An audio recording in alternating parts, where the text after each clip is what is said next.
Everything's still going good for you? Are we ready to open, Mrs. Horrison, Dr. Mills? Not yet.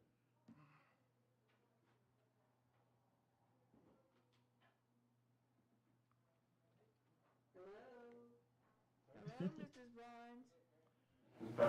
Is that Mrs. Powell? I'm sorry. Yes, Miss Powell. Thank you.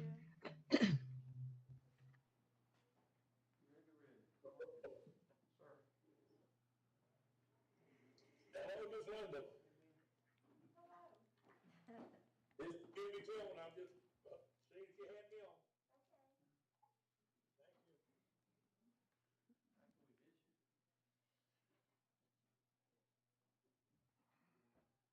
Thank you. Actually, did you?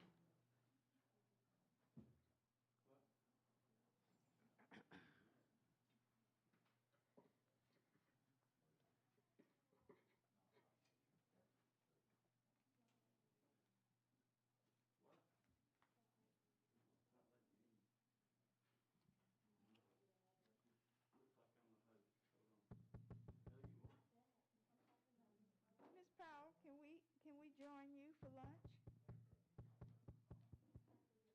Miss Powell? Mrs. Powell? Mrs. Powell, may we join you for lunch? Happy Santa Claus. I do too. Ho, ho, ho. Merry Christmas. Mrs. Powell, do you hear me? Yeah, I do, Okay. but it's not really that loud. I've got my computer turned up as loud as I can get it. Well, I don't want to take the elephant off. The light's on, so you're good. Mrs. Powell? Thank you, thank you. Mrs. Powell, I didn't hear a word you said. do you see the elephants? Nah. Is that better, Mrs. Powell? Yes, that's better. Oh, you made me take my elephants off. You missed that. Yes, It's no poodles, it's elephants. but that's not Oh, maybe I need to open my screen. Yeah, I can hear you, Okay, Dr. Fish, but you just sound far away. Okay. I was asking you, did you like my elephants? I said they're not poodles. No poodles, Mrs. Powell, elephants. Okay, I came out louder that time. All right. I bumped you up. Oh, you bumped me up. Okay. I'll have a conversation with you after this meeting. Yeah, if you're gonna leave your mask, if you're gonna leave the mask, but I'll take I can this bump one. you up. No, I'll take this one off. Okay. But Dr. Fitch, Yes, sir. the elephants is not a political. Oh, no, it's not. It's my sorority. Well, let me try this one.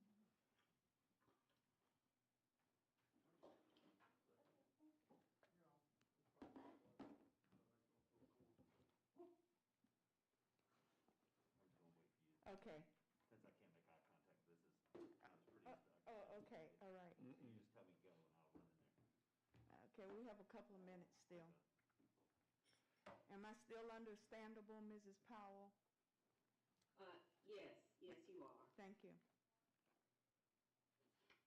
And I do like your mask. Oh, thank you so much.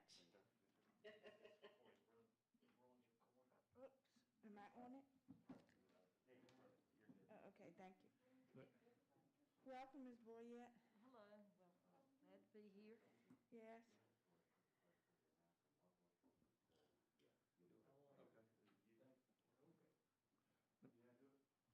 Look at my battery, Rick. You think I got enough to get by for the meeting? Oh, no, yeah, you're good. Yeah. Okay. I know it's right much, but I was. All right. I don't want to be on this camera. Close your light. You're pretty close. Y'all talk pretty loud anyway. Teacher voice.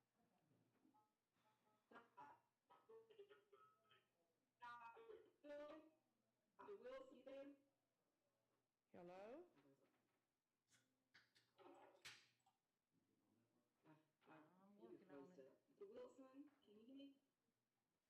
Wilson, I think you're being paged. Yes, ma'am. Yes, Find the, I received my ornament today, thank you, from you and Dr. Lane, but it was broken in the envelope.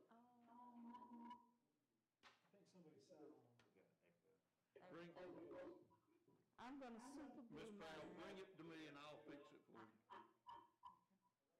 I was, You said that I was it was worried, right. I was worried about that, that's why I wrapped them in tissue. Yeah, I think it's the way they handled it in mailing. Yes. Okay, gotcha. Well, the truth is, Miss Pam, mine was too, but I repaired it. Well, you repaired yours already. Yours was too. Yeah, mine was, Mine little too. lace was broke too, and I repaired it. I will be glad to fix it. Yeah, no, I'm gonna give you mine, Henry, on Monday.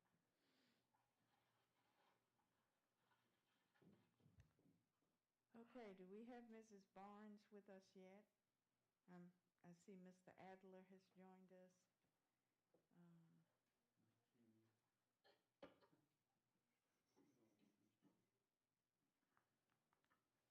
Mr. Tillman is here with us.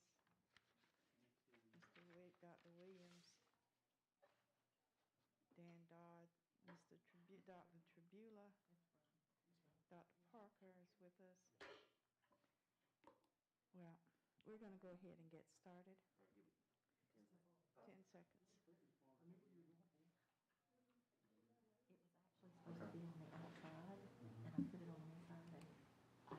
Is he giving you a thumbs up, Mr. Mercer? Okay. Good afternoon. I'd like to call this special meeting of the Wilson County Board of Education to order. Members of the board, the first item calls for the approval of the agenda.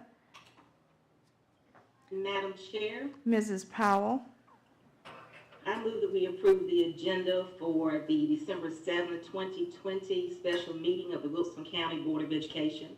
second. it has been moved by Mrs. Powell, seconded by Mr. Mercer, that the agenda for today's special meeting be approved. Is there any discussion? Madam Chair, Mrs.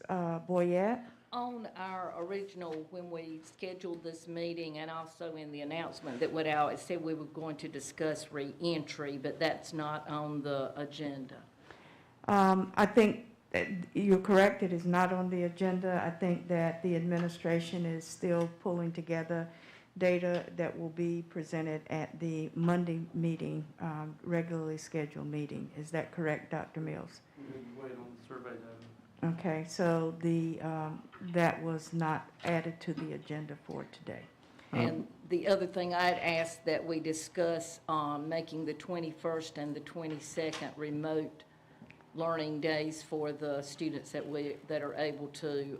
Can we discuss that today? I think that is in relation to the information that will come to us on Monday's meeting. So I think that was not added. Is that correct, Dr. Mills? I think that was already, the agenda's already gone out at that point. Okay, so, but that is in keeping with the data that we will be receiving at the regularly scheduled meeting, sir? It could be part of that, yes, ma'am. All right. Is there any other discussion?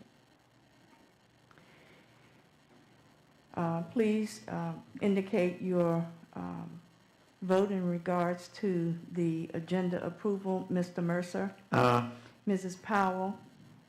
Aye. Mrs. Barnes is not with us at this point. Mrs. Boyette? Nay. Mr. Breen? No. Mr. Farmer? Aye. And myself, Dr. Fitch. I let the record reflect that the motion carries 4-2 with Mr. Breen and Mrs. Boyette in opposition. Please join me in the Pledge of Allegiance, to be followed by a moment of silence.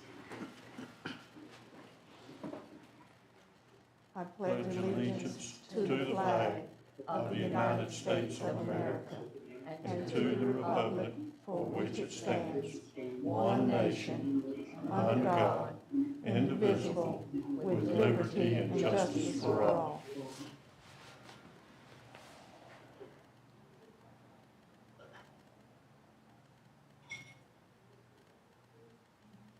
Thank you.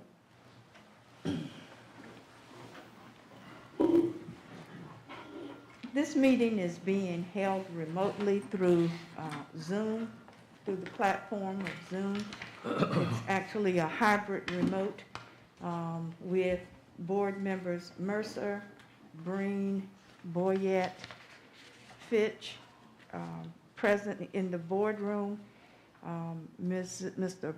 Farmer, Mrs. Powell, in remote setting at this time. The meeting is being televised on Spectrum and Green Light Channels 22 and live streamed through the Wilson County Schools YouTube channel. And the public can also view the meeting by clicking on a link on the Wilson County Schools Facebook page and the Wilson County Schools website. As you are probably aware, the governor has issued executive orders in regards to the COVID-19 situation, and executive order number 180 dated November 23rd, 2020 states the following. Whereas to mitigate the spread of COVID-19, particularly in indoor settings where the virus is transmitted more easily, the undersigned has determined that face coverings must be worn in all indoor public settings where other individuals may be present, regardless of one's perceived ability to maintain physical distance of at least 6 feet, and in particular in relation to schools, in all public school units as defined by North Carolina General Statute 115C-57A, and all non-public schools covered by Article 39 of Chapter 11C of the General Statutes. All workers, teachers, guests, and other adults and children 5 years or older must wear face coverings both when outdoors and within 6 feet of another person unless an exception applies, and when indoors at all times unless an exception applies.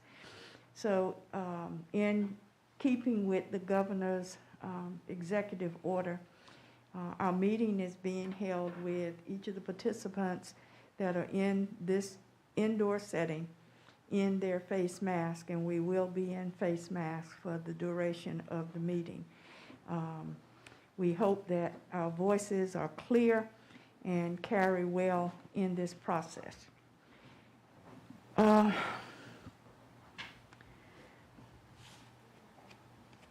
We have been having discussion in regard to our athletic fields and track renovations at both Beddingfield and Hunt for the last few months. And at the direction of the board, we are having more information that is presented to us in regard to our athletic fields discussion. Initially, the board unanimously passed an action for 6-lane tracks. After further discussion and being brought back to the board, there was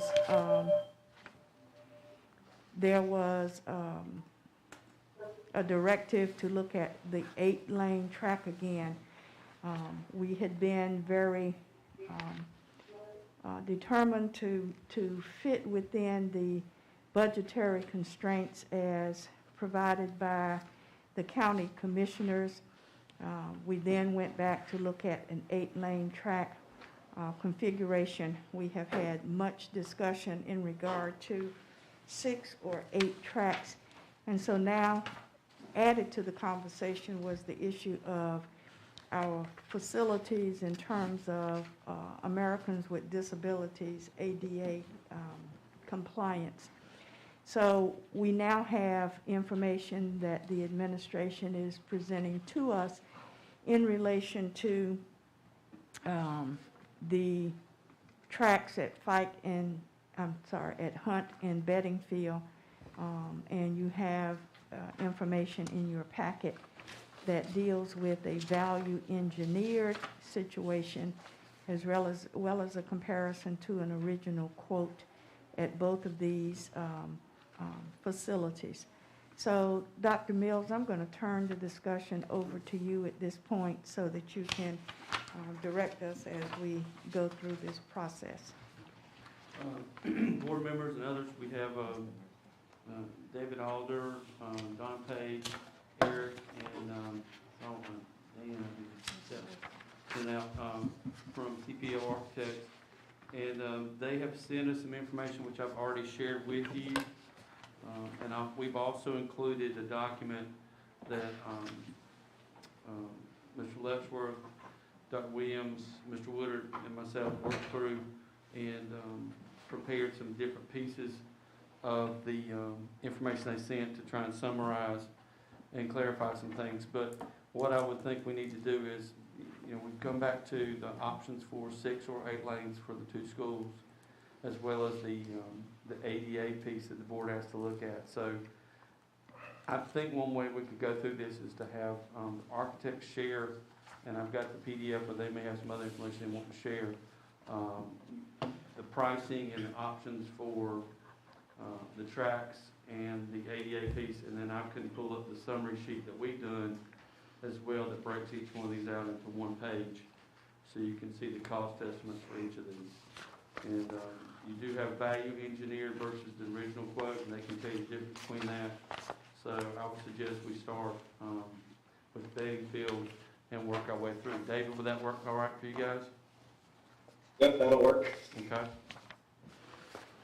Yeah, so in general, I know you guys have the information in front of you, so we won't belabor too much with all the minutia, but just to bring everybody back up to where we were, since it's been a while, we have looked at the design for both of the track facilities at the schools.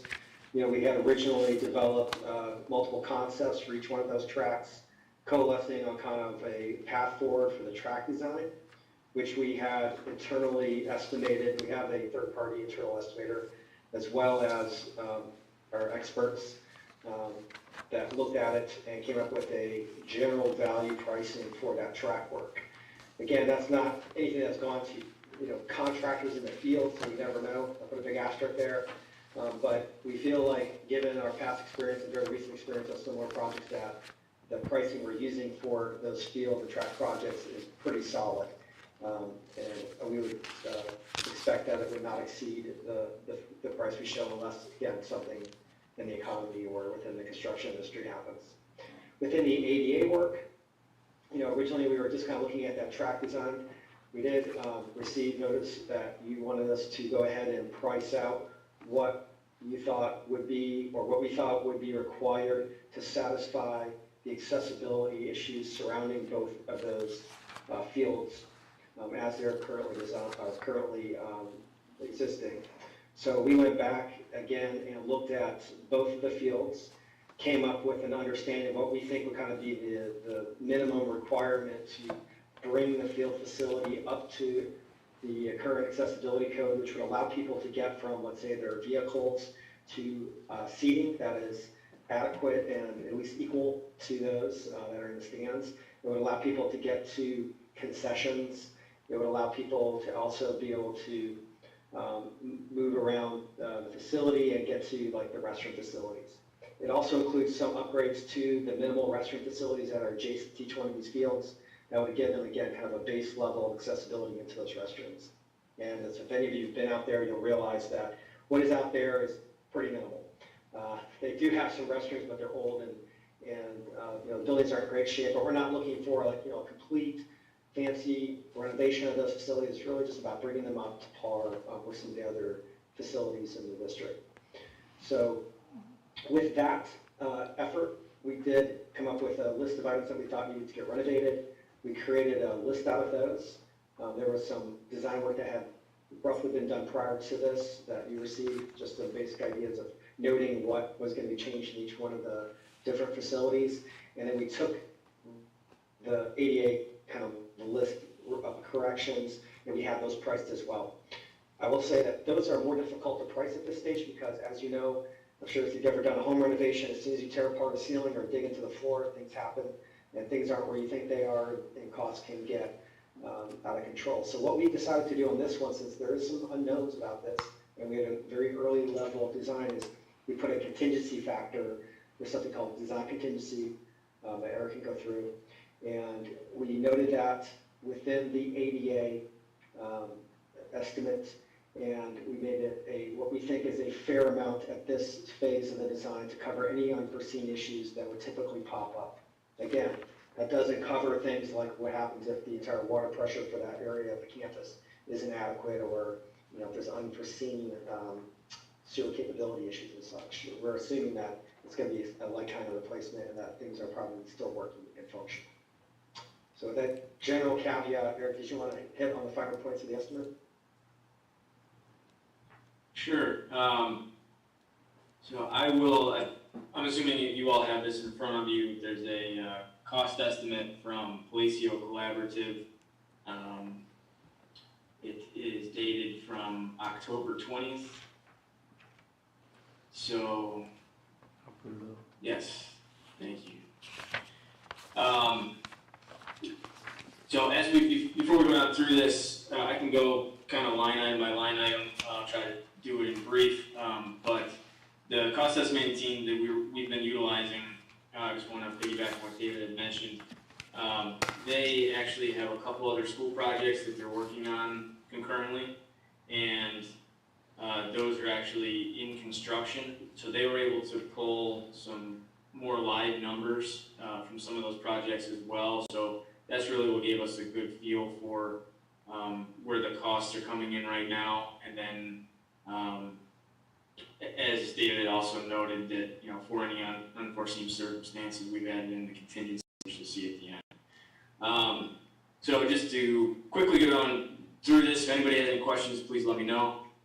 Concrete walkways that are leading to the track.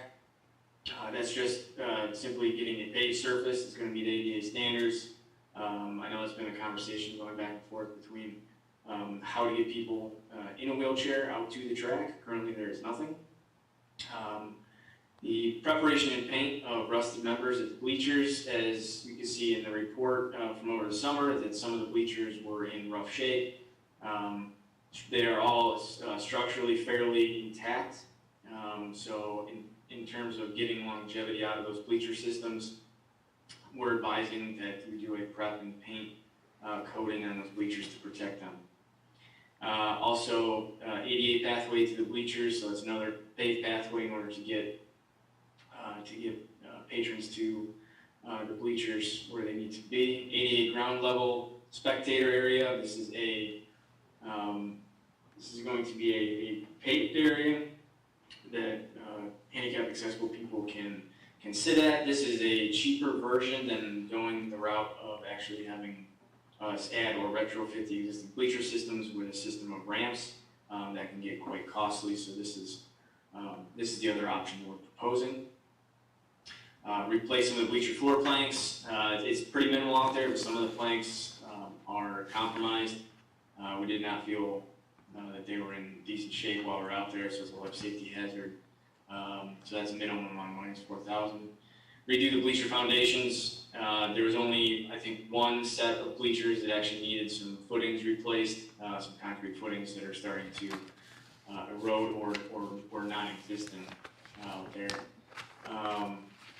ADA counter concessions. So at your concession buildings, there's currently no ADA height, acceptable height countertops. So what that would be is that both of those buildings, there would be a small portion of the window openings that we would be removing a portion of the wall and lowering the counter heights to be at an ADA accessible height. Gutters and downspouts at the restroom building. So this is at Hunt High School. There's just noted while we're out there, there's quite a bit of erosion due to no gutters on that building. The rainfall just has a sheet effect and pours off the building, and it's just eroding away at the soil surface that is currently out there. Replace field lighting and fixtures. What we've had them do, and per multiple conversations with Dr. Lane and some of the team members, we have given this number for full light replacement. This includes replacing the existing poles that are out there and all the fixtures and all of the wiring that is above ground. So it's a replacing kind. That's why that number is so high. This is also based, as I said, it's also based on some current lighting projects that Tony Murphy and his team at Palacio have been working on. So you can see kind of a summary from high school, the majority of, a big portion of the cost is the lighting, and that's why I wanted to make sure we broke it out. The existing light poles are out there. We've determined there's too much unknown about those existing light poles, and they are 30 plus years old, and so that's why we have suggested to go the route of replacing them in kind with a new modern light pole. The other route that we could have taken was have a structural engineer do a thorough analysis of those poles, which will get costly, and the end result will probably be that they'll have to be replaced anyways. So we didn't see it worthwhile for the county to spend the money that way. As I go down through to Beddingfield, some of these line items are similar. I will point out some of the ones that are different. Relocate the fence inside of lane 1. So this is a line item that I want that Don and his team will also speak more to. That will really be determined on which track option we're going with, because that has an impact on where the fence location is. As we go from a 6 to an 8, we're increasing the width and we're kind of displacing some things that are currently out there. So the fence conversation, I think, I would suggest not getting too into detail at this point until a decision is made on what track design would be preferred. Then you can see the ramifications on what the fence cost will be. Prep and paint rust numbers the bleachers, so it's similar to Hunt. Pathways to the bleachers, weakened floor planks. I'm trying to see if there's any others that stick out. On one of the small buildings that is out there, you'll see in the report that was from over the summer as well, the eaves and soffits are just having some deterioration on the exterior. We suggested to upgrade those because they're starting to actually fall. Some pieces are starting to fall off the building. There's a small storage shed that is out there, just minimal upgrades and repairs on that, and then also field lighting for Beddingfield. So as everyone can remember, it's for a upgraded 4-pole design, which will match the existing that is out there now. Now towards the bottom, you can see the design contingency right now is at 15%. At this early in the project, we typically suggest is 15% at a pre-design conceptual level. General conditions and requirements is an additional 15%, and contractor fee at 5%. So with all these upgrades added up together, the total probable cost for this portion, which is separate from any of the track project, would be around $748,000.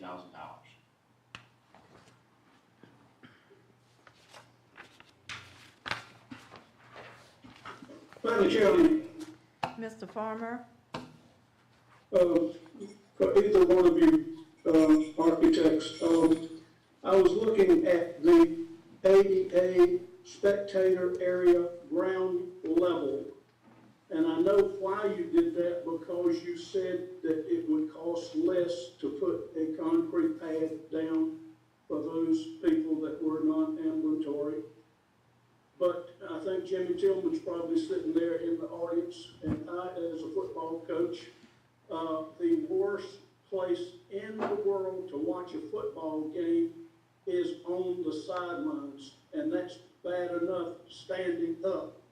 If you put a person in a wheelchair and you put him outside the fence on a flat concrete surface, especially depending on where it is located, if it is located anywhere close to the cheerleaders or chain gang or team or anything like that, they can't see the game at all. And then you add a turtleback field, which White does have one, and I'm not so sure about Beddingfield and Hunt, but I'm sure it's turtled to some effect. then you absolutely cannot see the other sideline at all if you are sitting down in a wheelchair. I understand the cost, I do, but I think you're really short selling those individuals that are gonna have to watch that game that cannot stand. The other question I would have here is you've got both of them listed as $7,500. How big a concrete pad or an asphalt pad is that? Because I know Mrs. Boyette said that her group of people that needed the ADA specifications had been sitting on the track where they had brought their, I guess, their folding chairs and put there. And in talking to Wally Boyette and people that do sit on that track, they said there's about 20 people that do that every game. Is this pad that you're gonna put there, is it capable of holding 20 people in? Most of them don't have wheelchairs, but most of them have folding chairs. So that's my questions to you. Currently, the design for the pads does not meet a requirement for meeting 20 people. It's based on seating 5 people in a wheelchair. So if, with this new information, if there is a desire to have 20 people, that size would increase substantially.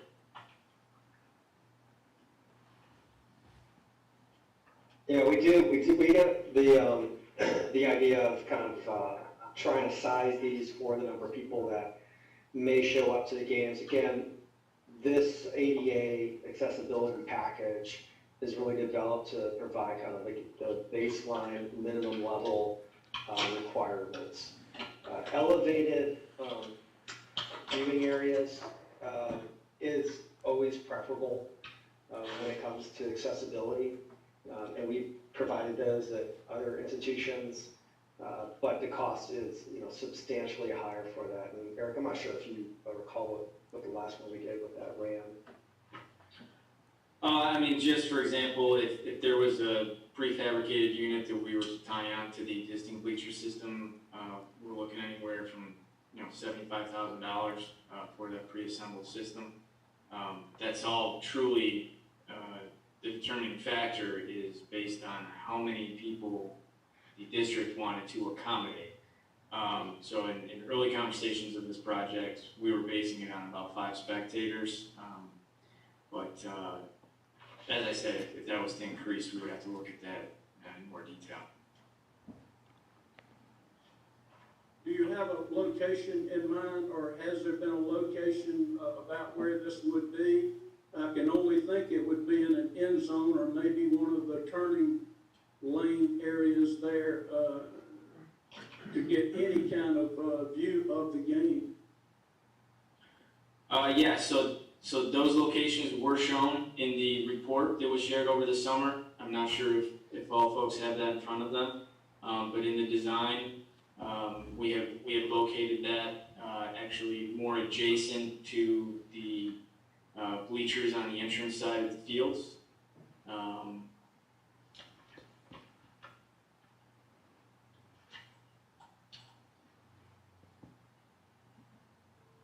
trying to see if I can pull something up here.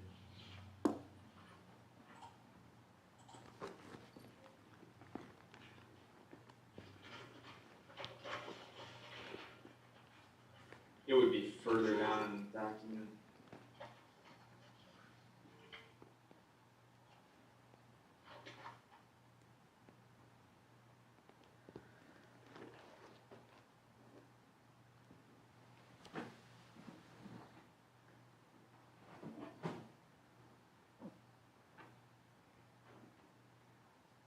Right there. Thank you. As you can see, so it'd be item A on your screen. Okay, that's where I thought that would probably be the best location for it. It gives minimal travel distance to, going further down into the site.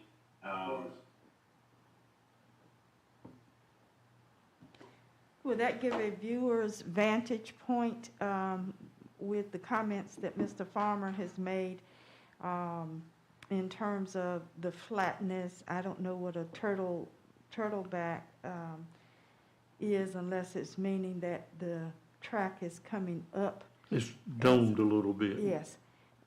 So at that A position, would that still give those persons viewability of the field? So this would not, as David had mentioned, this design would not be the ideal viewing for someone in a wheelchair.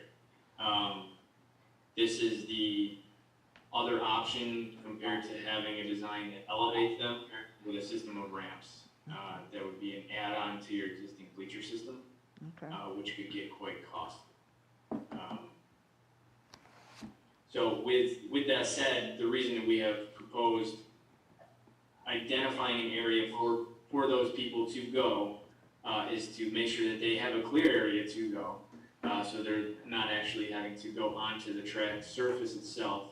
And just as you know, as this project has progressed, we know that this is a very cost-conscious project. So we have pretty much eliminated the potential for adding on a new bleacher system that would accommodate this for both schools.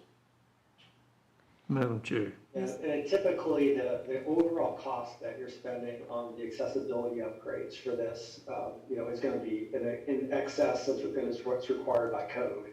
When we're looking at kind of doing these accessibility updates to, a large area like this, we're always trying to balance all the different components of those upgrades. So you basically want to, spend the money and sprinkle it amongst all those areas that are going to really matter to people who have mobility issues. Primarily one of those is like the restrooms and concessions, that they have an equal chance of using both of those as well. So, given that doing an elevated seating is totally feasible in this case, it's just, when you start talking about the financial implications, we felt that that was probably not in balance with what we're doing elsewhere. Okay. Mr. Mercer? Yes, ma'am. Madam Chair, Just a minute, Mr. Farmer, unless this is in response to something that they have said, Mr. Mercer has asked to be heard. go ahead, Mr. Mercer, I'll catch you. Yes, sir, thank you. It appears that the plan will meet requirements, but I don't know that it would serve the fans very well. Without any elevation, I agree, they can't see the game, and with the capacity being 5, I doubt many people in wheelchairs attend alone, and they wouldn't want to be separated. So it appears to me that while we could be meeting the standard, I don't think we would be serving the fans that need that accommodation, serving them very well. Okay, Mr. Farmer, back to you. Help me with this, architects. I try to offer a solution when I offer a problem. Could you take out the bottom row of bleachers and allow for those wheelchairs to be parked in that space on one of those sets of bleachers that are already there? Would that put them at the same elevation as the proposed addition that they are looking at item A? Would they have a? Be much higher. That's It would be much the higher. existing bleachers that are there. If Okay. you take out one little section of the bottom seats, just take it out so it'll be just concrete that they can, but then you'll have to worry about getting the wheelchair up there, but still you wouldn't have to add on any, more risers or more bleachers. You just have to have a means to roll it up there. Then they would have great view of the field. I mean, they would be right there with everybody else. Yeah, so the bottom row of seating, so if you look at this image right here, the gray strip, which is closest to the track, that's just the walkway at the bottom of the bleachers. The first row of seating is obviously comes back from that. The way that these bleachers are constructed is that first row of seating actually sits on a structural member that is angled, so we can't necessarily remove it and just add seating. There's really kind of no way to do that Yes, sir. without it being super customized and very complicated. Yes, We typically can't park people in that bottom row that you see. A lot of times, yeah, that people try to do that. They try to just, park seats down there. The fire marshal will get on you for that because that's part of the egress out of the bleachers. People need to kind of get out of there quick if required. So we typically can't do that. The type of thing that we would typically do is they do make kind of these flat raised seating areas that kind of like bolt on, let's just say, to the side of the bleacher, which is kind of like, if you imagine there just being raised up and all being made out of aluminum or galvanized steel like the existing bleachers. That's kind of what we were talking about on the price range of being, a $70,000 bleacher seating component. The reason why those typically are so much more expensive than just adding chunks of bleachers because of the ramping that's required to get up to elevation. The elevation that you're talking about, it's not huge, but it's like a little over 3 feet. You're talking, you have to have a very slow, gradual elevation and climb on the ramp. It becomes easier to ramp. That's right, 1 inch per foot. So you're talking, 30-something feet of ramp, and then it has to have handrails and an area to walk to. And that's why the price on that gets up there. Yes, it is a much better way to view it from up high. But that said, again, like we have seen it at other schools. I mean, I know it's not great. I'm never one to say don't do anything that's not great, but we have seen that at other schools. We do have an on-ground presence to be able to witness a game, and it's allowed, but yes, it is not great. Unfortunately, kind of any other solution that really get people up to the elevation, the price tag to get up there is, I can't imagine it probably being less than $50,000 for a school, and go up from there, just depending on how complicated it gets. Thank you. You're welcome. In regard to the number being 5, if Mrs. Boyette and Mr. Boyette and others who are taking their folding chairs are utilizing the bleachers, then that would clear the way for those 5 persons to be able to, for 5 wheelchairs, or any other person who may see fit as to sit in that area, be asked to vacate that set aside for the purposes of those wheelchairs, and there be some signage that says wheelchair seating, then the number with some type of additional seating for the person accompanying the wheelchair-bound individual may work out if that is what we go with in terms of having some accessibility for wheelchairs, particularly if we cannot do the cost of elevation to get them up to where the normal bleachers happen to be. Mrs. Barnes, welcome to the meeting. Happy to have you with us. Thank you, and I apologize. No problem. Any other questions or discussions or comments?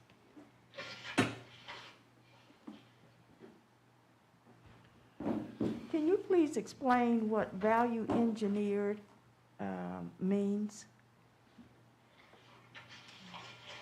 Yeah, I can probably help you to understand that. So a value engineering is kind of what you would say is we would typically go back at some point in the design and we would look at, with usually a contractor involved, the ways to save money on the project.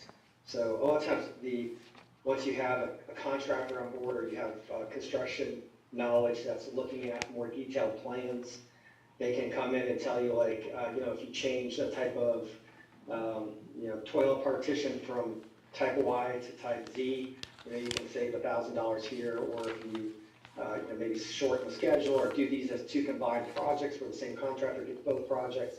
There's all sorts of ideas that they tend to bring to the project that could save money. And those are always possibilities. I always say don't look at VE as being a savior because VE typically gets taken up by time. So the longer it takes to do the project and get it to market, to get bid, the cost always escalates. Unfortunately, that's one thing we've always noticed, right? Death tax and escalation. Things that always cost more in the future. Right. So the idea is we typically just say, like, we are always shooting for VE. I think anytime a contractor gets involved, we're always open the conversation to that. Even as designers, once we get to the more final levels of design, when we get to the construction documentation of this, we will probably be doing internal VE discussions as well as a team, trying to keep our project within budget. Okay. Since you had indicated that difference on your estimates, I just needed to make sure that there was clarification as to what value engineered meant. So thank you very much. You're welcome. Members of the board? I have a question, Dr. Fitch. This question may have been asked, but is there any guesstimation of the cost for the permits that was mentioned, the design permits? We don't have the cost for local design permits on that. I mean, for the most part, since you guys are a public institution, the permitting fees are typically waived. Waived. Not for us typically in the city. Dr. Did you hear Dr. Mills's response, Mrs. Barnes? We have, in our fees, you'll see there's kind of usually like general overhead and contractor fees on that, and that's typically there is an assumption, you know, the contractor obviously makes some money off of this, so usually add that as a lump sum in the amount. These construction costs we're giving you, we just always want to say it's like, at this, it's such a preliminary design phase, it is always really hard to come up with precise amounts on the estimate. So, you know, we're doing our best with as much information as we have, and we do try to be conservative when we're thinking through this to make sure that we're not going to have to come back and ask for more.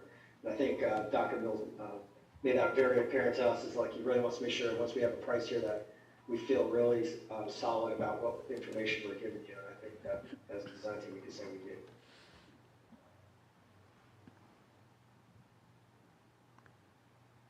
What other questions? I think I would ask if you have any more questions, and I can show the other document that was shared with you that breaks each of the projects down just into a quick summary. Because at this point, you've seen the value engineered, you've seen the original, you've seen the ADA. So what I tried to do, and thanks to Mr. Letchworth especially with breaking out the data, is to put everything on one sheet per school so you can see the patterns and then have that conversation. So if you don't have any more questions, I'll pull that up if that's what the board wants to do. Members of the board, what is your pleasure? Do you want to go through these individual sheets, whether it's the value engineered, the original for each of the schools as presented, or do you have any other questions, discussion points, or are we ready to move forward? As indicated, we have been looking at this for a number of months. We have gone back and forth, and as the time moves forward, we don't know what the possibility of cost increase will be, but we do need to come to a decision soon and very soon, is to not continue to have this hanging out. So just. Mr. Madam Breen? Chair, so the county commissioners gave us $2 million for the project, or for athletic facilities upgrades. We spent about $700,000 of that, right? We've spent paving at Bettyfield, and I've got that on the sheet to you. Let's round up $300,000. Yeah. So, we've also talked about the baseball, the lights for the baseball field at Fire. That's around $195. So, that's about $500,000 if we do the fight project too. So, you're looking at around 1.5 remaining. Now, the conversations I've had with the county manager and that the board had a while back was, preceded all this was, well, let's look and see what it costs for these options, and then we looked at 6 and 8, then we looked at ADA. So I think you're within reach on a couple of these options to have the conversation. I think what we need is direction to go back and finalize any conversation. And I did put that in your handouts too, so you would remember there was a little bit of, not a little bit, fair amount of funds already out there. That doesn't include the tennis court renovations at Hunt. That'll be another about $200,000.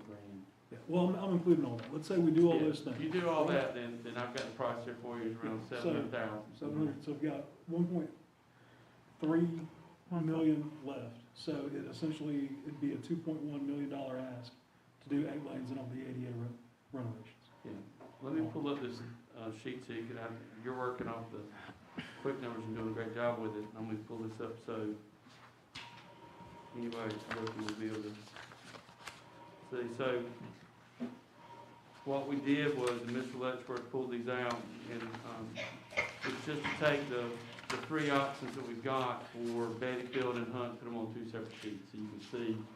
The architects do a great job of providing all the specificity. We're just breaking these out so you can see for a value engineered 6-lane in the ADA, original quote 6-lane in ADA, 8-lane original and ADA renovation. So again, these are as close as we can make them, dividing everything up, moving things around between the various quotes, but it ranges from a little under $1 million to $1.6 million for Bettyfield.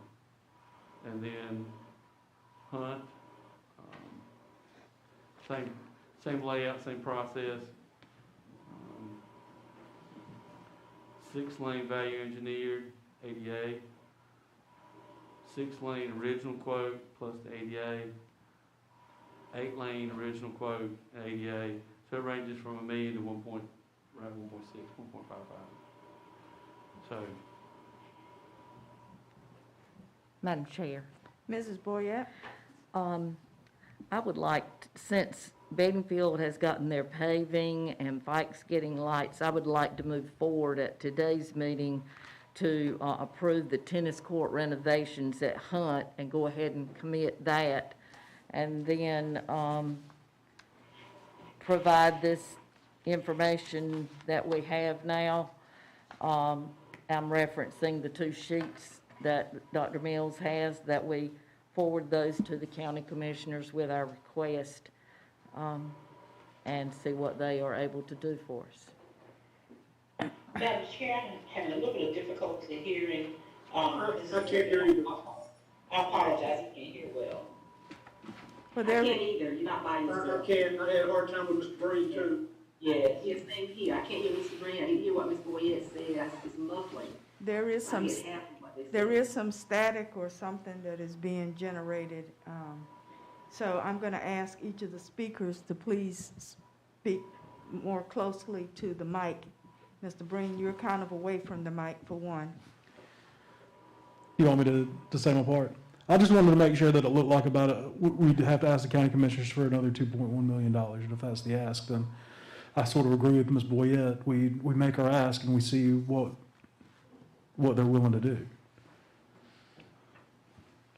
And what I said was, I'm looking at the sheet with the other projects, and Bedingfield, we paved the parking lot over there, and we've committed to the baseball lights at Fike. I would like for us today to move forward with the tennis court renovations at Hunt as listed on the, under other projects, to go ahead and approve that so that it could move forward. And then take the 2 sheets with the new information for Bedingfield and Hunt tracks and give that to the county commissioners and ask them what they can do for us.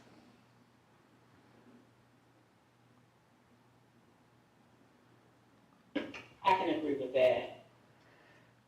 Madam Chair, Mr. Mercer? I'm not opposed to going ahead and committing to the tennis courts at all, but I don't think it has anything to do with the parking lot or the lots. It's just if that needs to be done, we should do it, just as we should do it Fike and Bedingfield. I don't think trying to say we're going to meter out everything. We need to do what we need to do. If it's at Hunt, it's Hunt. If it's at Fike, it's Fike. If it's at Bedingfield, it's Bedingfield. Well, Madam Chair? go ahead, Mrs. Powell. Yes, I agree with what Ms. Boyer said about getting the Bedingfield and Hunt quotes to the county commissioners and see what they will do for us, because I was thinking that was the main issue for today, for us getting all this together, to present it to them, since they said they would assist us with this, and then getting their input back. I would say before we make any decisions. I did not get that they were saying they would give us more assistance. When we entered into this with a finite number. We held a lot of discussions.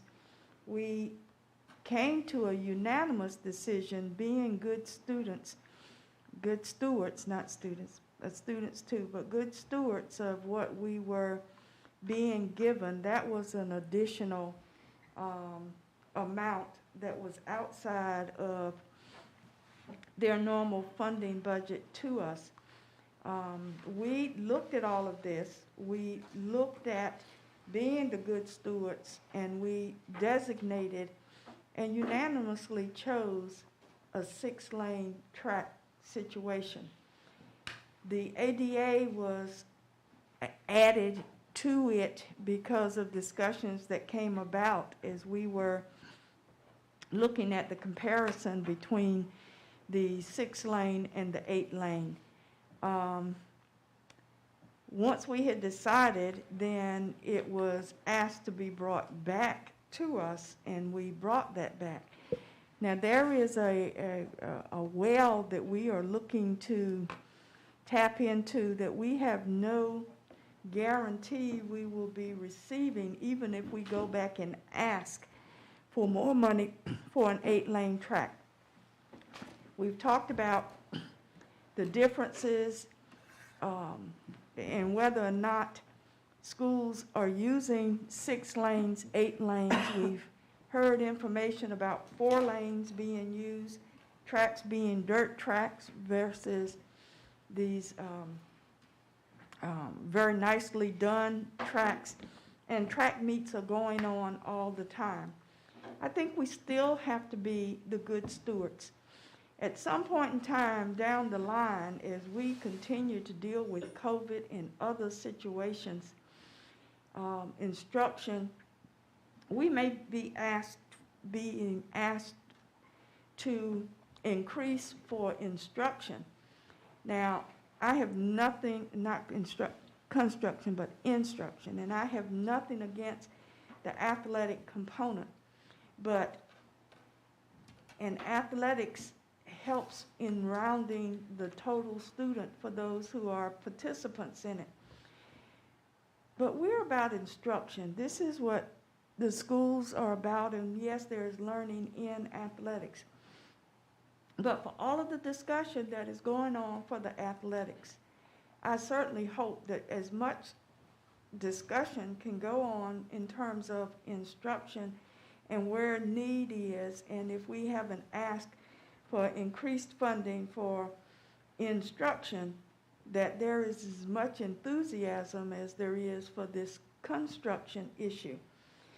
We have a school that already has an 8-lane track that could very easily accommodate the needs if we got into the situation of meets, which has been one of the things that has been central to the discussion, that we could very easily use for the entire system in terms of scheduling.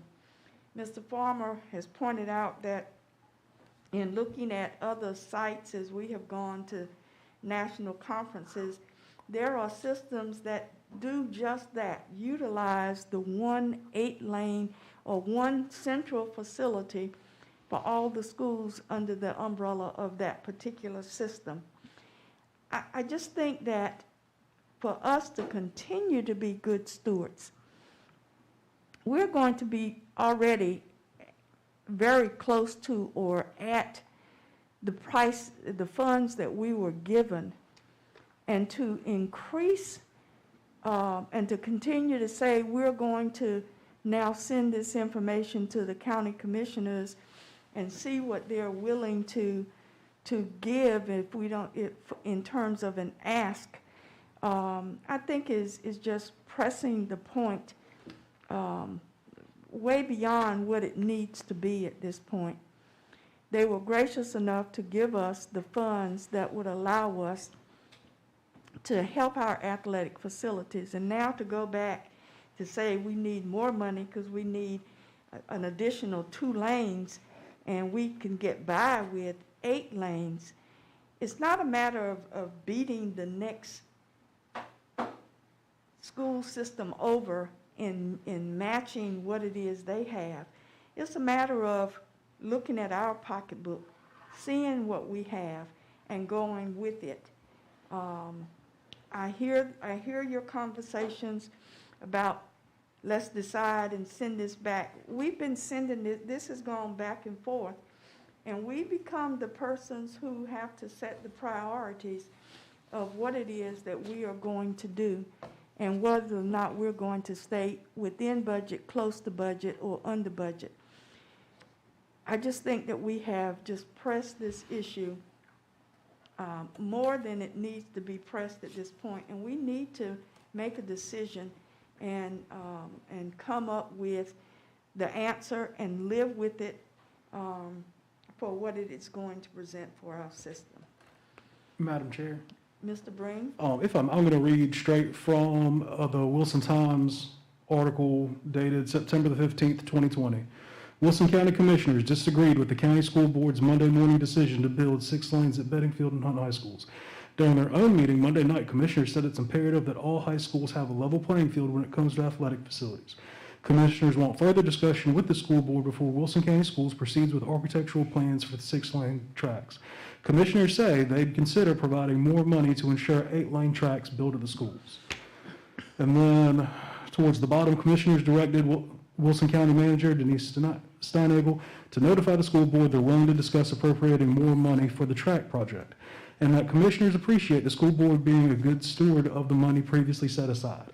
So I don't disagree with you, but the premise that it was our idea to go back and ask for 8 lanes is incorrect. It's the county commissioners who asked us to go back and reconsider whether or not we do 8 lanes.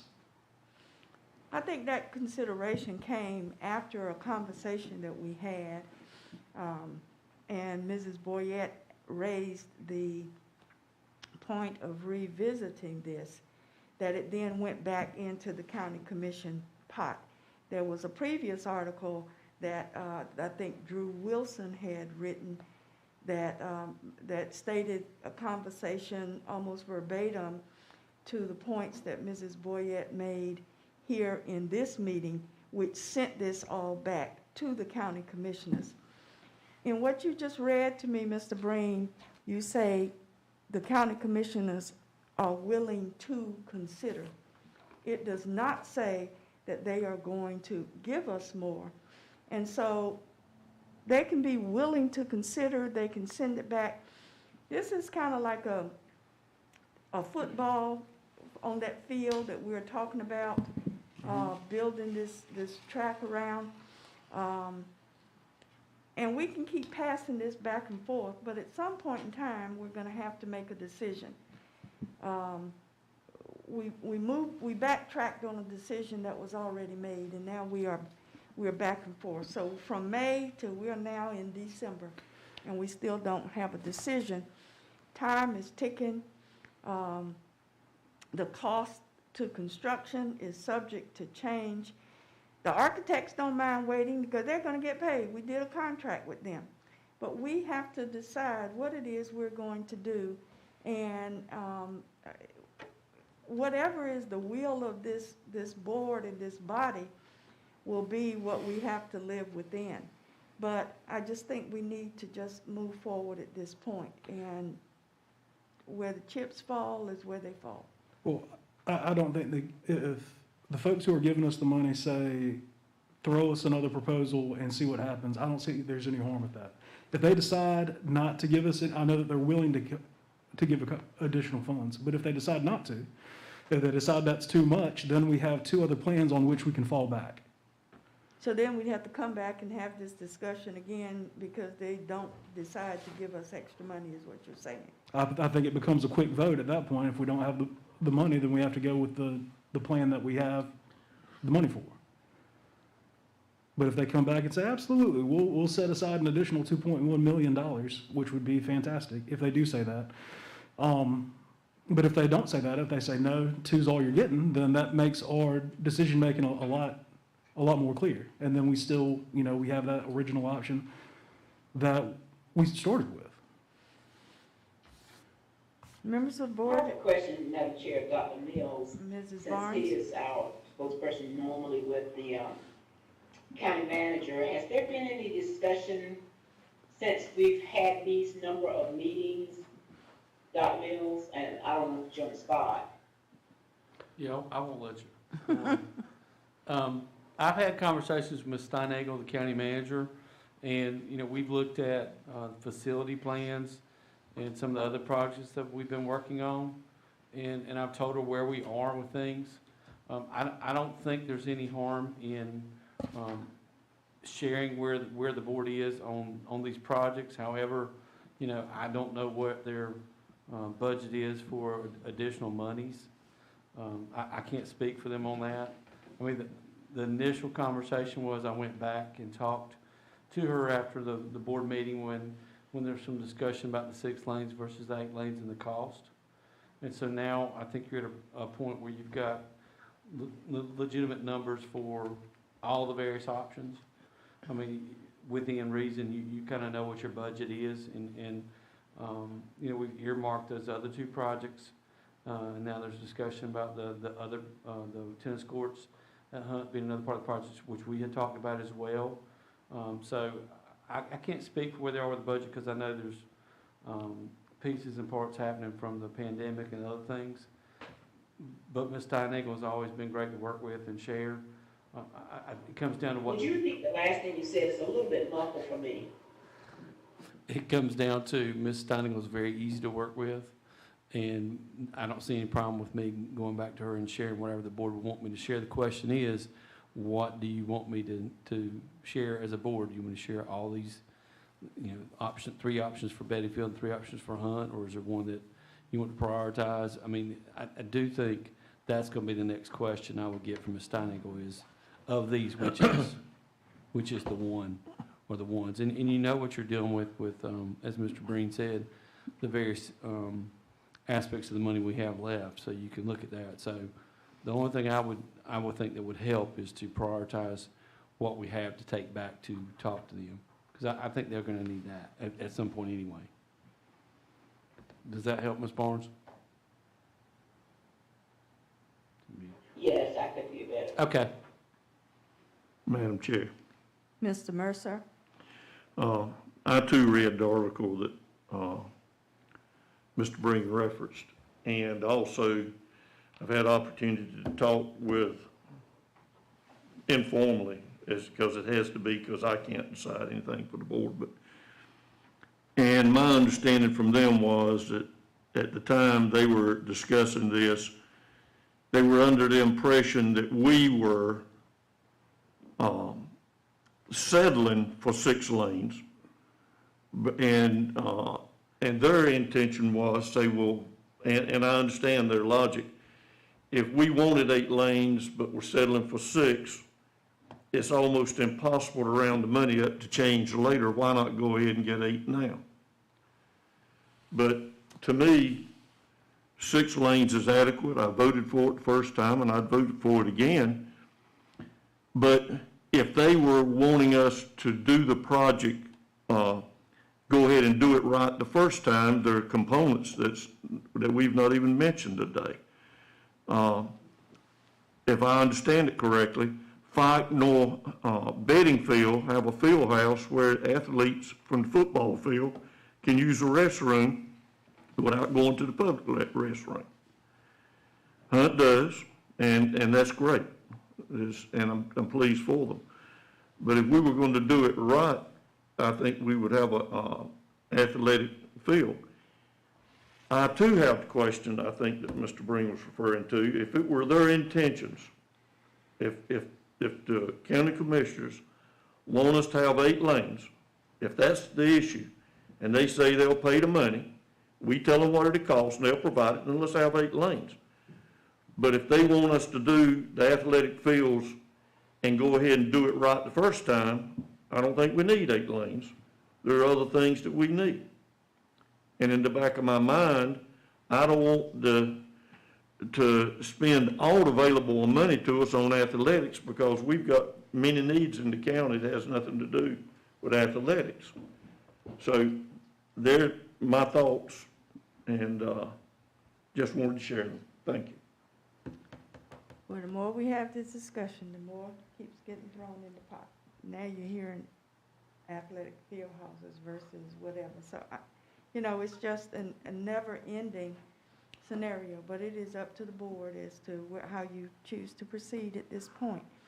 So the floor is open. We've had discussion. If you want discussion to continue, then by all means, that's why we're here. Let's do that. But if not, then the floor is open.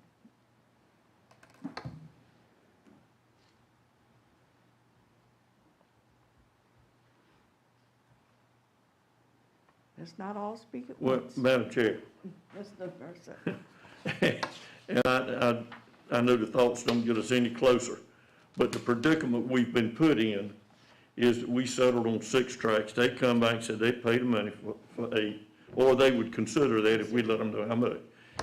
And we have had too good a relationship with the county commissioners for us to do anything that would appear to be less than appreciative of how they've helped us. But I honestly, unless their heart is set on 8 lanes, I'm in favor of 6 lanes.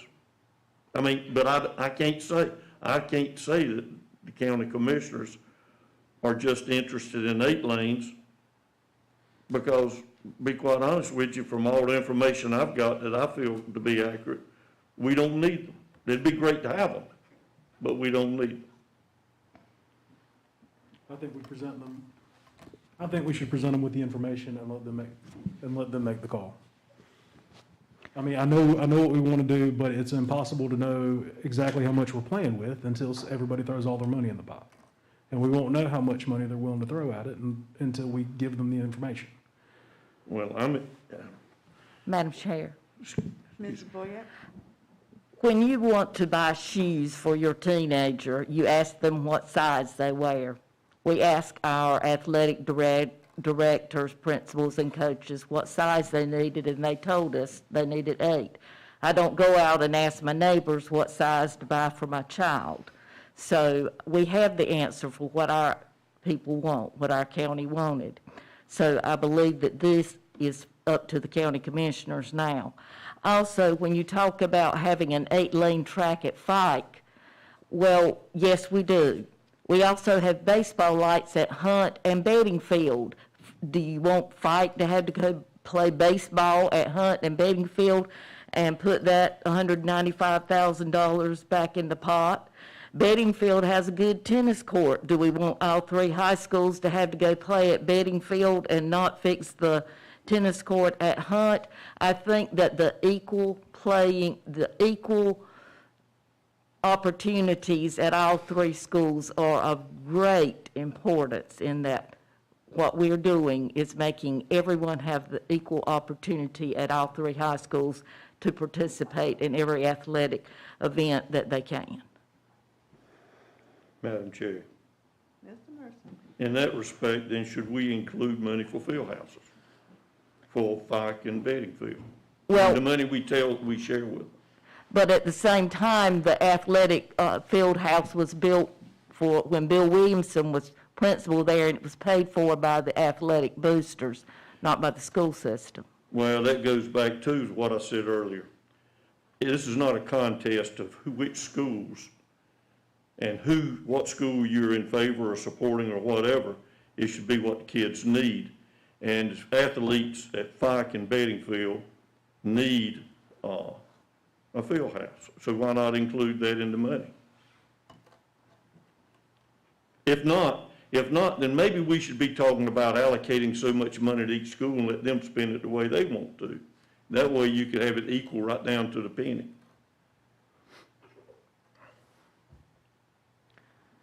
Well, as this discussion goes on, again, there are more variables being thrown in. Now, the decision is gonna have to be made, and if you all are wanting, this is an action item, and if you all are wanting it to go back to the county commissioners, then you have to make a motion for that to be, and we have to carry the motion through. So I again say to you, the floor is open. Madam Chair, Mr. Breen, at this juncture, I move that we approve the tennis court renovations at Hunt. Second. it has been moved by Mr. Breen, seconded by Mrs. Boyette, that we approve the tennis court renovations at Hunt.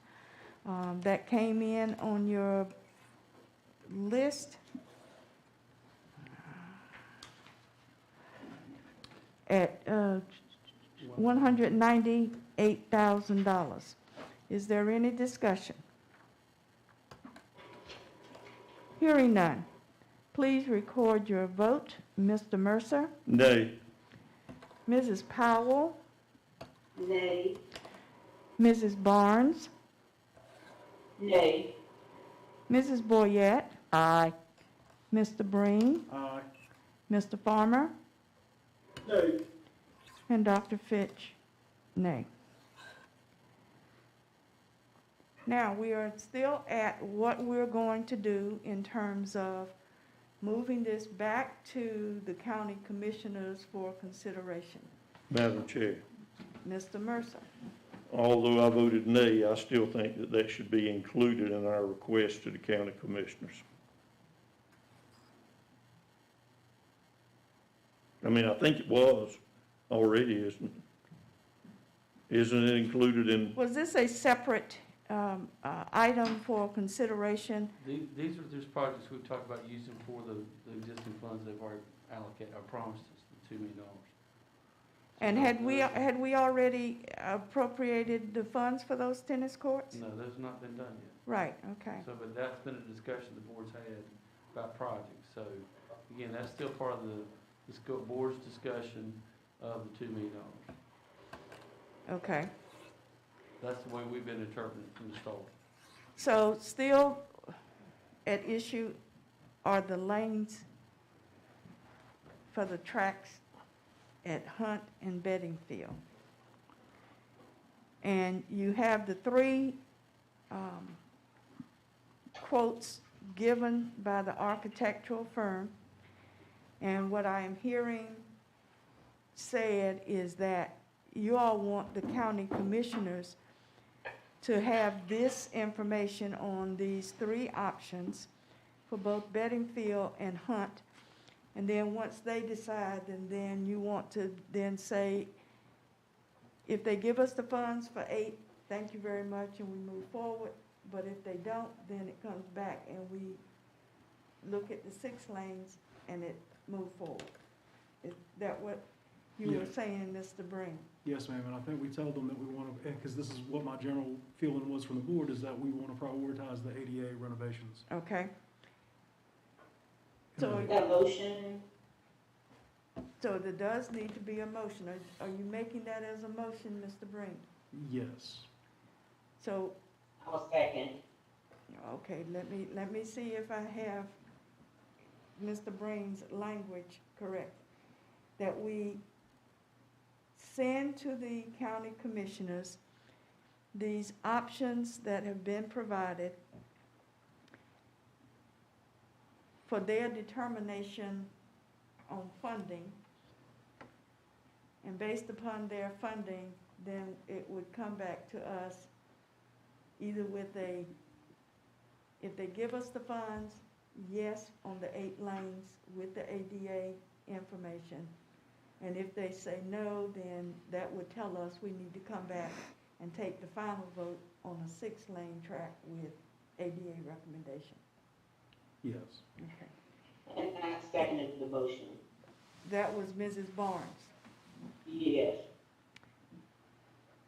Mrs. Horson, I hope you have all of that, so that I don't have to try to restate that.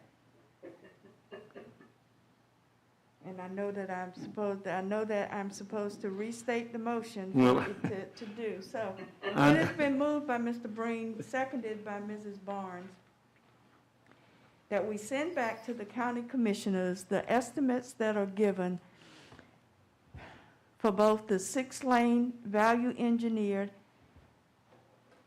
6-lane original cost, and the 8-lane original cost for both Bedingfield and Hunt for determination by county commissioners as to available funding. Does that get it, Mr. Breen? Yes. Is there any further discussion? Madam Chair. Madam Chairman, Go ahead, Mr. Farmer. Mr. Farmer? I know I don't have just a few minutes left in my tenure, but I do want to remind everybody that we have the lowest functioning school in the state of North Carolina, and that has really worried me a great deal. We've only got so much money left. When COVID has come in, it's hurt the taxes, the base has gone down. There's going to be very, very little money left. I hope and pray that the $700,000 extra dollars we spend on something that we absolutely do not need will not take away from B.O. Barnes, because we need to spend money out there badly. Thank you. Mr. Mercer? One thing I wanted to ask, now where does that leave the tennis courts at Hunt? Is that part of the money that we're going to be asking for? No. No, no, Okay. that still has existing $2 million that we've already been promised from the commissioners. So Hunt gets no tennis courts. So, I mean, really the ask is for an additional 2.1 million. What I would do, this is what I was gonna offer to the board. What I will do is, take these sheets of information and then back out the cost of the projects you've already committed to, which is the paving, which has been done, and the lights. The tennis court is still there, that could be a discussion piece, but that wasn't part of your motion, so I need direction, but that's what I'm gonna do. But it's still part of the discussion of the board for the overall amounts of money. I think it should be part of the conversation, because that's something you talked about doing as a needed project. However, at this point, I'm not sure where that falls. And that was the purpose of me suggesting that we move forward with the tennis courts today so that we could get that underway. And I believe it was the intent of Mr. Breen's motion that we go ahead and move forward on that so that they would get something for the tennis courts. But with the motion as done and with the vote that was taken, it was 2 in favor and 5 against moving the Hunt tennis court forward.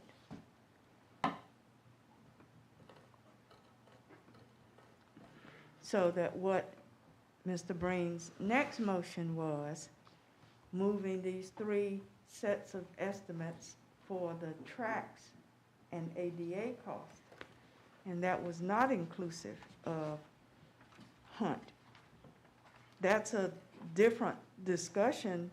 It's a discussion the board needs to have. It's one that may need to be had, but out of that $2 million that had originally been given to us, then with the vote that was taken, the tennis courts were not in consideration, and we're looking for. It's not part of this package. It's not part of the It says packet the to go reference for. information of Yes, things the board has talked about. It doesn't break it out into the options of value engineered original quote, 6-lane, 8-lane ADA for Bedfield and Hunt.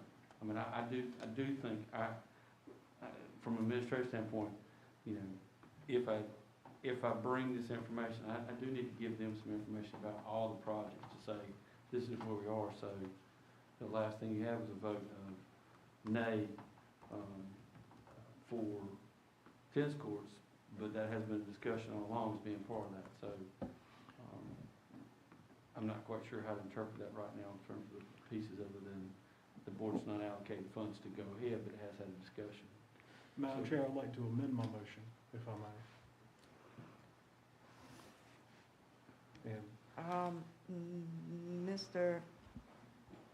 McPherson is the maker of the motion, wants to amend his motion, and he was on the prevailing side. Yes.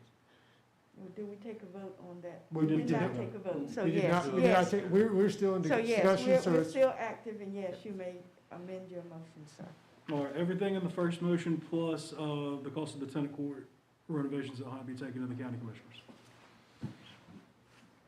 I'll second. That takes a second, or an agreement from the seconder, doesn't well, it? Which was Ms. that's Bowens. correct. So at this point, Madam Chair, if you will, ask, I believe, Ms. Barnes. Ms. Oh. Barnes was the seconder of the motion. Ms. Barnes, Mr.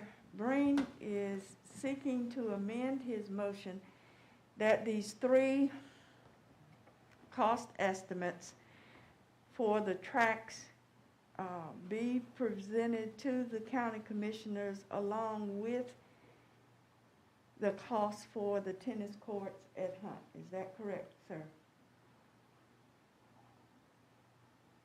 That's correct. So as the seconder of the motion, do you agree to that amendment? Yes. All right. Now, is there any further discussion?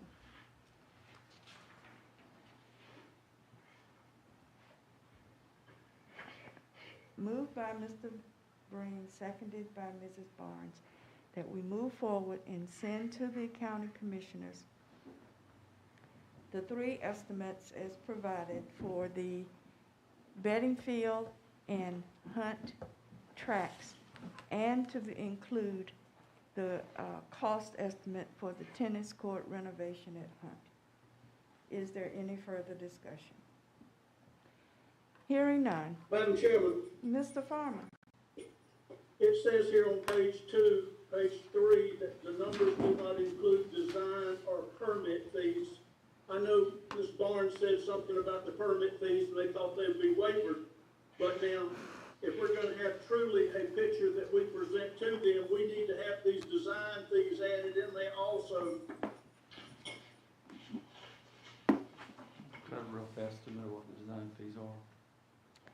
You do have a rough estimate of that for the track projects and the ADA project. Are you saying we do or we do? You got a percentage in there. Mark, do you want to Is add that, on to is that? the percentage figure that he spoke of earlier? The Palacio one has a. 5%. Yes. Mhm. Madam Chair, that is a contractor's fee. That does not include the design team's fee.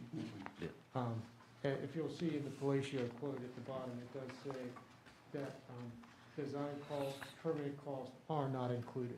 Right. I think it's on the permit part. Yeah, your permit fees also, and Diener fees. Is there any way to know those figures? Without a plan to present to them, No. Did you hear that, Mr. Farmer? Not really. Can you try that again, please, Mr. Letchworth? the question was, could we estimate the permits? And I said, without a plan to present, no. The permit I wasn't interested in, the design fees is what I was interested in. That should be rather costly. I wish it was more costly.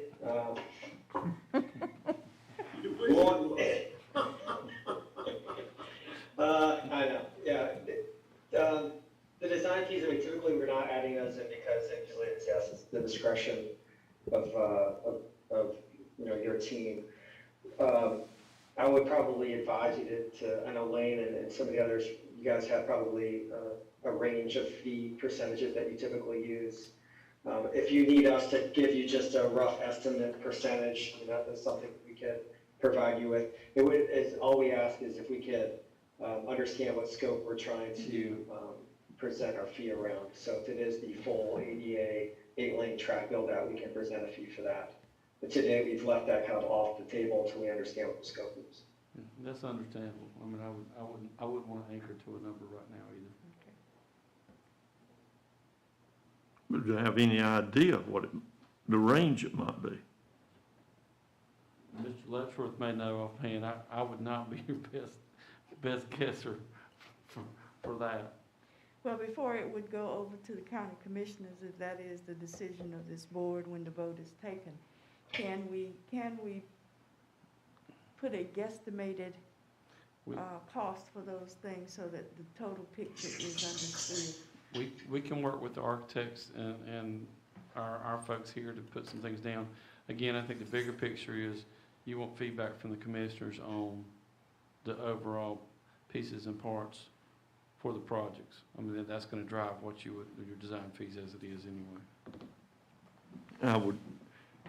I'll be perfectly satisfied with their response if I feel like that they understand that 8 lanes does not cover everything that we would do if we were going to do a complete project or do it as the way it should be in many cases. Well, that's my opinion anyway. So, Mr. Farmer, was your question answered to be dealt with, that the Well, Dr. Fitch, it's back to full disclosure. It's back to full transparency. It's back to an accurate offering. I'm not opposed to them if they have all the information to make a decision. I too have an informal, and it was very informal, off-the-cuff discussion with one of the county commissioners, and I didn't go over the whole 40-minute lecture on tracks in North Carolina, but I did bring out some things, and he had absolutely no idea that, because he had been offered one set of facts, and then he was offered this set of facts, and I think it may have made a difference.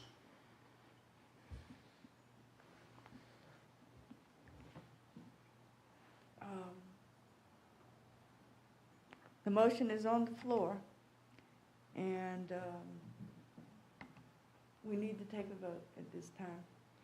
So please respond to the motion that we are moving these 3 estimates forward to the county commissioners, along with the estimated cost for tennis court renovations at Hunt, for their consideration of total funding of projects, or whether, and they will decide whether or not they're funding us at the estimated total cost, or if we are still working within the original $2 million that they had given us. So, Mr. Mercer, what is your vote, please? Mrs. Powell? Yay. Mrs. Barnes? Aye. Mrs. Boyette? Aye. Mr. Breen? Aye. Mr. Farmer? Nay. Dr. Fitch? Nay. The motion carries 5-2 with Farmer and Fitch in opposition. Is there anything else to come before us?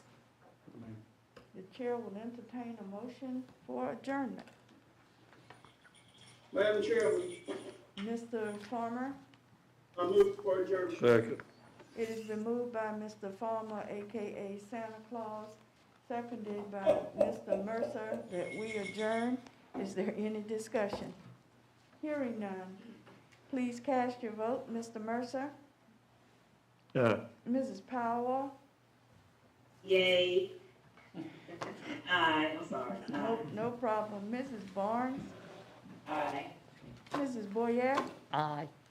Mr. Breen? Aye. Mr. Farmer? Aye. And Dr. Fitch, aye. Let the record reflect that the motion carries unanimously. We are now adjourned. Merry Christmas to all. Merry Christmas to Merry everybody. Christmas. Merry The rest Christmas, of you- Mr. The Farmer. rest of you, I'll see you on next Monday. Mr. Farmer is out of here. Merry Christmas. Merry Christmas. I'll wish you I've that. been a good girl, Santa. That's not what I heard. I'm Mr. Tillman, tell your wife hi. I will. Good to see you, Velma. Okay, good seeing you all.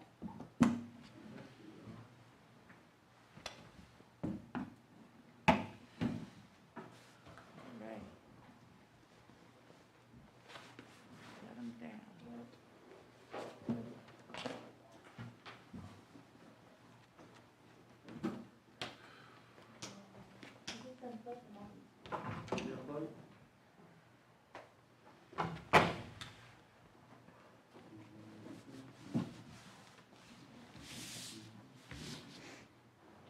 That was bad. Did she, was Grant here to disconnect?